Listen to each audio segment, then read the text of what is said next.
आज रोजी चिकलठाणा ग्रामीण पोस्ट हद्दीमध्ये सदर व्यक्ती हा पळशी शिवारात बेवारस अवस्थेत सापडला होता। त्याला उपचारकामी सामाजिक कार्यकर्त्यांनी घाटी रुग्णालयात उपचारकामी दाखल केले होते, परंतु डॉक्टरांनी त्याला उपचारादरम्यान मयत घोषित केल्याने सदर व्यक्तीस आम्ही पोस्टमॉर्टम करून मला आमचे पोलीस उपनिरीक्षक श्री खंडागळे साहेब पंडित साहेब यांनी माहिती कळवली की सदर व्यक्ती हा बेवारस होता, परंतु आता त्याचे नातेवाईक सापडले आहे, परंतु त्यांची परिस्थिती नसल्या कारणाने या अंत्यविधीसाठी काय करता येईल त्यासाठी आमची पूर्ण माणुसकी समूहाची टीम या ठिकाणी पोहोचून आम्ही अंत्यविधीसाठी पोलिसांच्या सहकार्याने चिकलठाणा पोलीस स्टेशनचे पोलीस निरीक्षक श्री दरवडे साहेब आणि त्यांची सर्व टीम यांनी सर्वांनी मदत करून हिंदू रीतिरिवाजाप्रमाणे त्या महिलेचा अंत्यविधी आम्ही कैलाशनगर स्मशानभूमी येथे पार पाडलेला आहे। मित्रांनो, एवढं सांगेल की दुनिया में आकर कमाया खूब हीरे क्या मोती मगर कफन में जेब नहीं होती।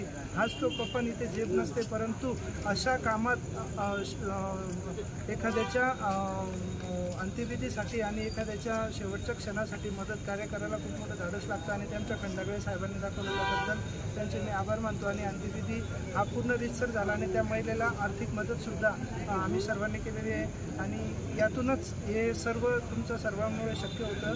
आणि जसं मी म्हटलं की कफन को जेब नाही होती, तेच माणसाला शेवटपर्यंत सोबत येणार एवढं सांगतो। आणि आज हा अंत्यविधी कैलाशनगर स्मशानभूमी येथे आम्ही हिंदू रीतिरिवाजाप्रमाणे केलेला आहे। समाजसेवक सुमित पंडित, माणुसकी रुग्णसेवा समूह।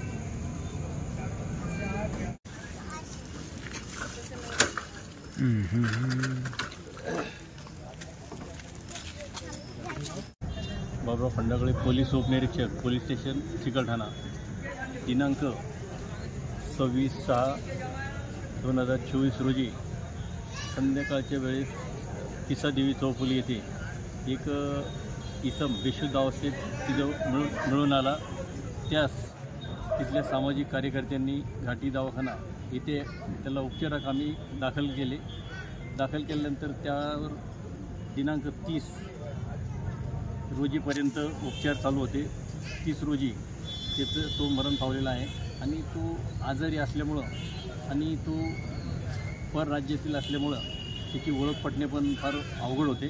परंतु जेव्हा आज पोस्टमॉर्टम करण्याकामी आम्ही घाटी दवाखाना येथे गेलो असता पोलीस निरीक्षक PI दरवडे साहेब, सपोनी पवार साहेब, पंडित साहेब, खटाणे साहेब, नागरोजी साहेब यांनी सर्वांनी आमचे रायटर काळवणे साहेब यांनी सर्वांनीच तिथे सर्वांच्या सहकार्याने व या माहितीचा ॲड्रेस शोधण्याकरिता आम्ही सगळीकडे फोन लावले असता फोटो पाठवले असता तो किसादेवी इथेच एका साईडवर काम करणारा एक इसम एक जोडपं राहत होता असे आम्हाला माहीत पडले। त्यावरून त्याच्या पत्नीची ॲड्रेस शोधला असता ती जालना येथे असल्याचे समजले।